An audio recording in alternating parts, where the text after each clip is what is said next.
Alrighty, welcome. Thank you for joining us. I am Emma Martins. I am the secretary at Teresa Street, and I'm also in charge of community involvement, which is why we're here today.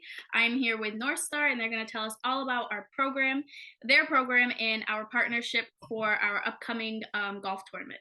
So before we start, a little bit about me. I am a third-year teacher. I was born and raised in Dartmouth. I went to school in Boston for my undergrad and elementary education.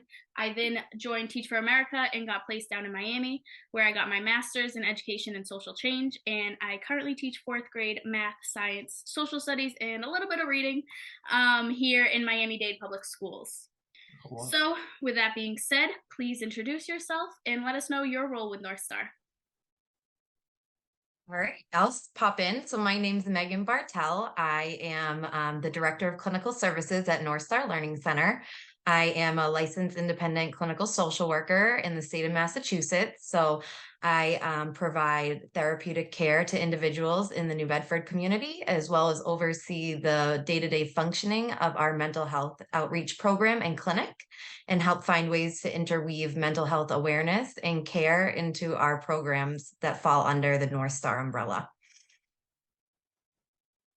Okay. Me next.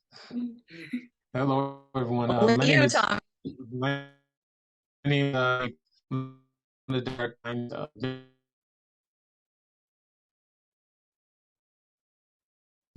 We oversee the financial operations of the organization. I work with all the different directors just to help manage their budgets and spending, making sure that we're on goal for the year.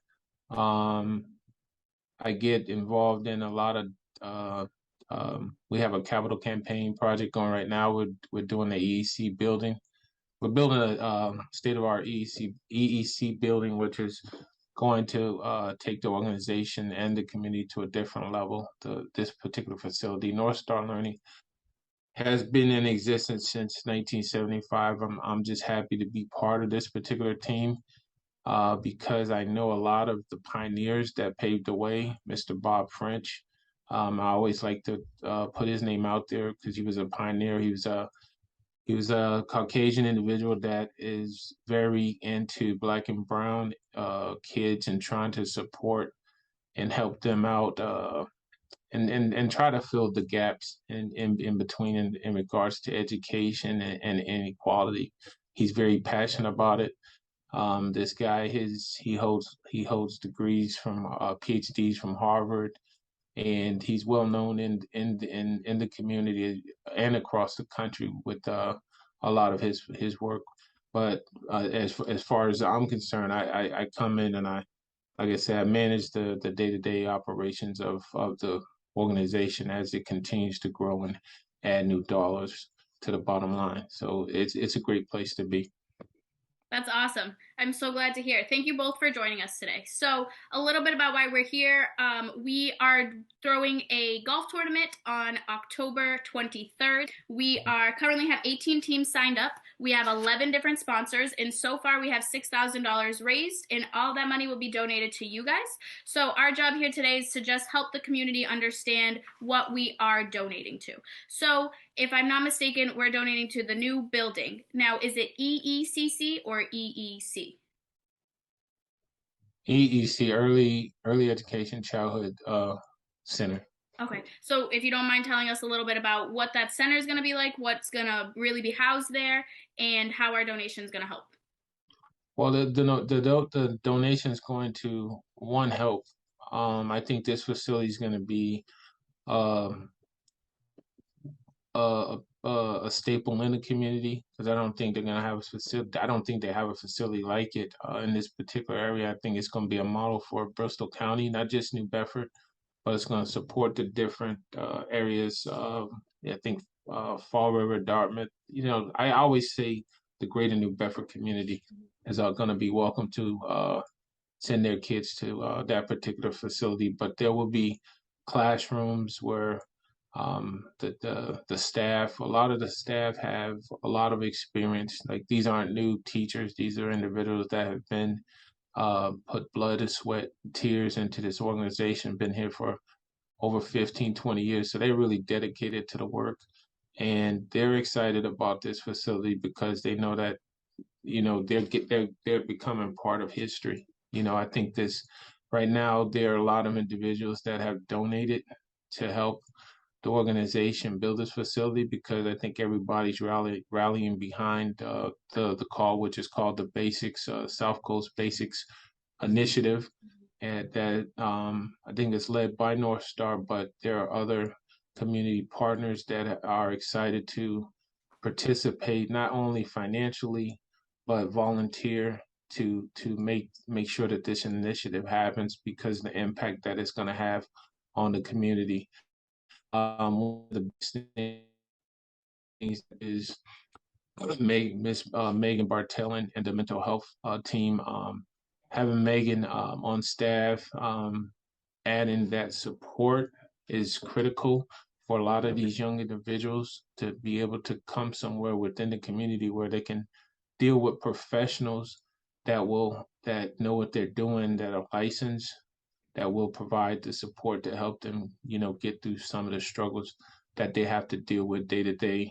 That I think a lot of parents and older individuals, we tend to take things for granted and think that they know what they don't know. But I think Meg and her team, with this with the EEC building and then the mental health and piece is going to add a lot of I think it's just going to be game changing, so to speak, and I'm excited to be a part of it. And since Meg has been here, our billings have increased a lot because she's very focused on delivering quality service to individuals in the community, and I get to see it firsthand because I get to see the billings that come through.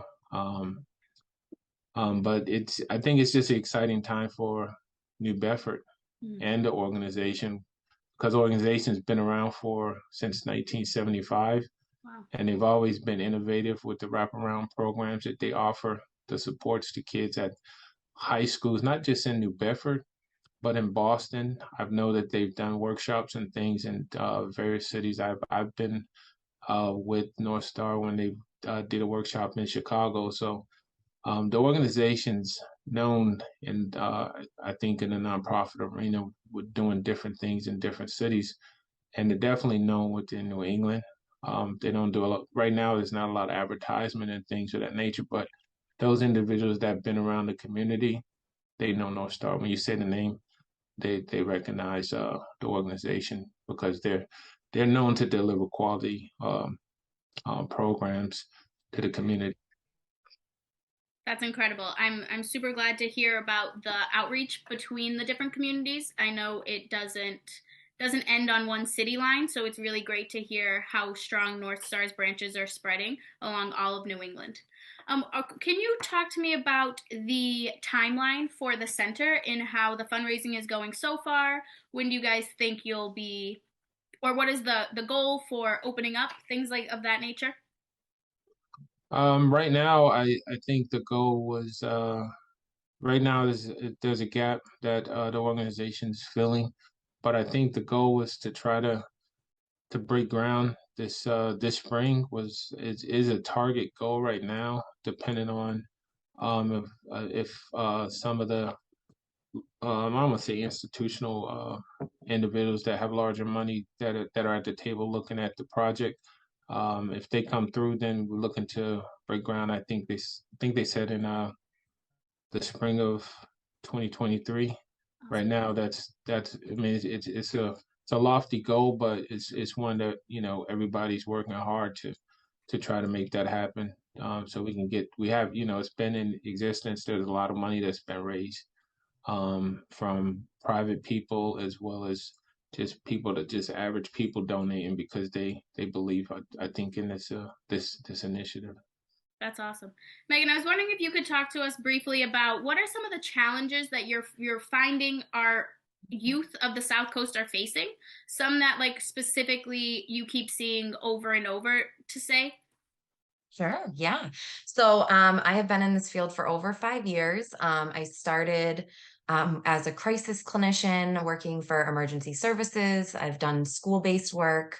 I transitioned and worked with our gun and gang involved youth in our youth services, and before transitioning into my current role as the director of mental health services. So I've kind of seen mental health through various times and in various settings, but always in New Bedford. And what's really interesting now is we're seeing obviously an increase in mental health concerns, behavioral disturbances in school, children really acting out as we transition back from COVID to our new normal.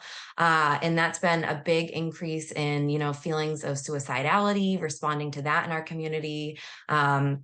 Also just increase in some criminal or risky behavior, so we're obviously responding to that, and as well as some substance use. Obviously people cope with different ways, some being healthy, some being unhealthy, and definitely substance use has been an increase as of lately. So really we try to approach it holistically through all avenues here at NorthStar.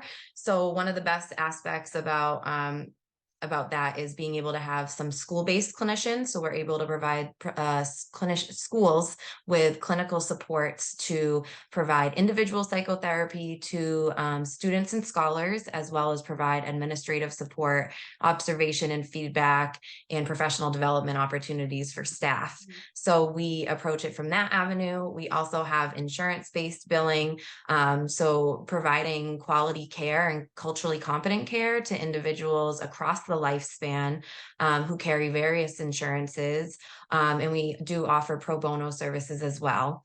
And then we also have an aspect of our mental health program that's called diversion and assistance, where we are partnered with the New Bedford Police Department to provide co-response and ride-alongs with the officers to divert individuals that might be encountering aspects of the criminal justice system or having a mental health disturbance, and being able to respond with the officers on site and provide diversionary resources and supports to those individuals during that time.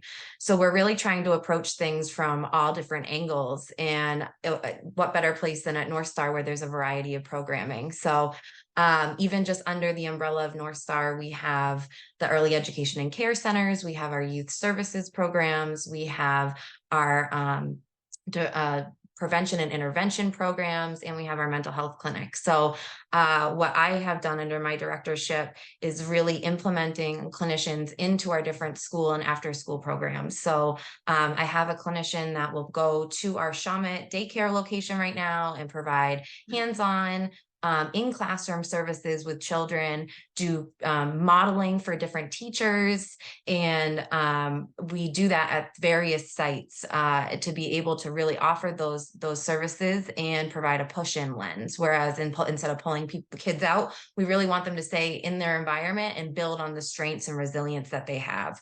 And we've seen great success in that. And teachers have been so excited to work with us and learn new strategies as to how to increase, trauma-based learning into the classrooms.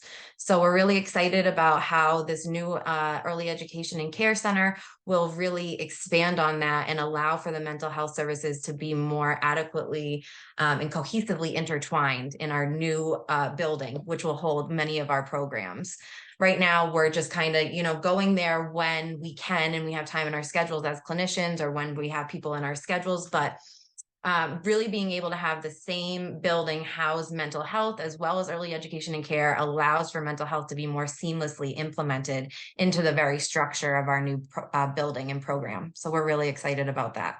That's awesome. I know as a teacher, I'm always asking counselors and everything to please give me the tools as well, because Yes. It is like I spend so much time with these students and I can't always send them out to have these important debriefs and using their skills. So it's really important for me to also know them, so that in those quick moments where you start to see something kind of veer, you can step in and support. That's incredible. Absolutely. I did notice on in one of the descriptions of the new building, it talked about trainings that were happening, that would be potentially happening at the EEC. I was wondering who would be eligible to participate in those, if it was just the colleagues under NorthStar, or like you had mentioned, if it was more like teacher professional developments and things like that. Yeah, so professional developments is definitely an area where we love to explore, especially because if we want to be able to provide this care to our community, then we need to be able to model to our professionals and colleagues in our community what we expect from them and what this job really holds.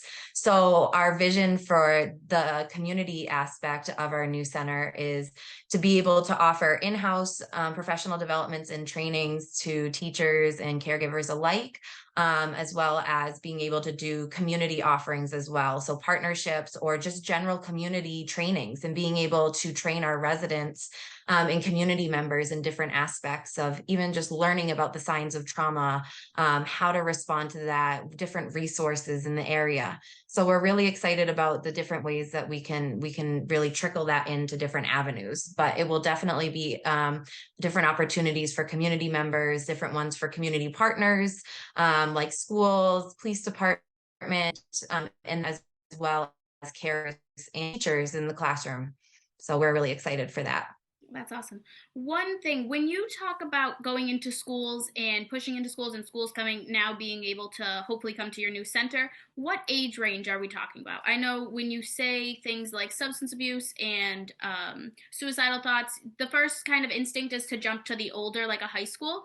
But are we seeing that support in those similar problems all the way from elementary all the way up in public schools, or is it just mainly focused on one kind of age range? So the younger children that we're observing in our centers, which are the ages of like birth, we have I think we have 6 weeks as our youngest student in NorthStar's daycare. So we have that up to the age of 5. So within that behavior, we are seeing a lot of just kind of emotional dysregulation, challenges with adjustments to different routines and schedules, and some challenges with social interactions. And then when we start to explore the different services that we also provide to our out of school age youth, as well as our in school age youth from elementary all the way through high school, that's when you're seeing more so of the suicidal behaviors or ideation is more so with the middle school to high school age.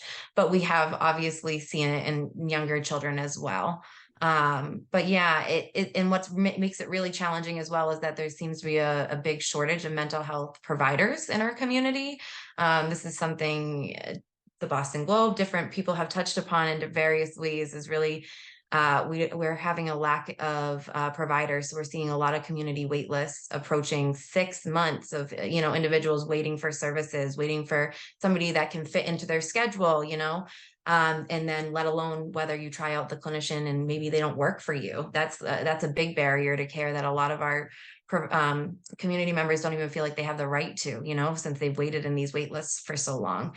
So really being able to address that as well by providing in-school care in these various ways can also help to address those longer wait lists for community and outpatient providers that we're seeing as of late. Yeah, I have heard a lot of the wait time has been really, and just the lack of mental health professionals, like you said, in the field is really impacting a lot of lives there. One question for you guys: when you think about North Star and the success that you have in the community, are there any collaborations that you have within other organizations or with other areas? For example, we worked with the Caring Network, and they were part of Children and Family Services, and they also did something similar where they go into elementary schools and high schools and kind of help support children who have experienced trauma. Is there any sort of weaving in between some of these larger organizations in the area, or do you guys just kind of build within yourselves? No, we definitely love to expand with our community partners at various levels. We work very closely with a lot of different major nonprofits and providers in the area to try to expand and build upon what's already there and really highlight the strengths of the different services, but also um, bring our own vision to it as well. So we work very closely with the New Bedford Police Department, New Bedford Public Schools, Nativity Preparatory School. We've worked in partnership with Child and Family Services, the YWCA. I feel like I could name sit here forever. There's so many amazing different providers in our area that are trying and striving towards the same success that we are, and we just feel blessed to work alongside them in this journey, serving our community. So, yeah. That's awesome. Definitely, it takes a village, right? That's what they say, and definitely in our Sure community, does. the more are welcome. Going back to the campaign, are there any events coming up that are aiming towards raising those final funds for the new building? Um, I am not sure about events, but there's a lot of activity where we're reaching out to various individuals to help fill that gap.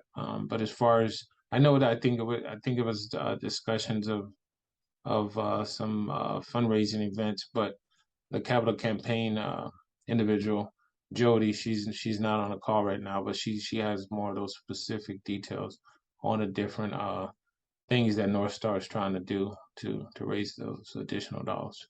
Awesome. Well, when you guys solidify those, send them our way, and we'd love to blast them out to our community as well. Okay. So we have gained a lot of a wonderful, wonderful insight on the wonderful work you guys are doing and the amazing impact you're having on our community.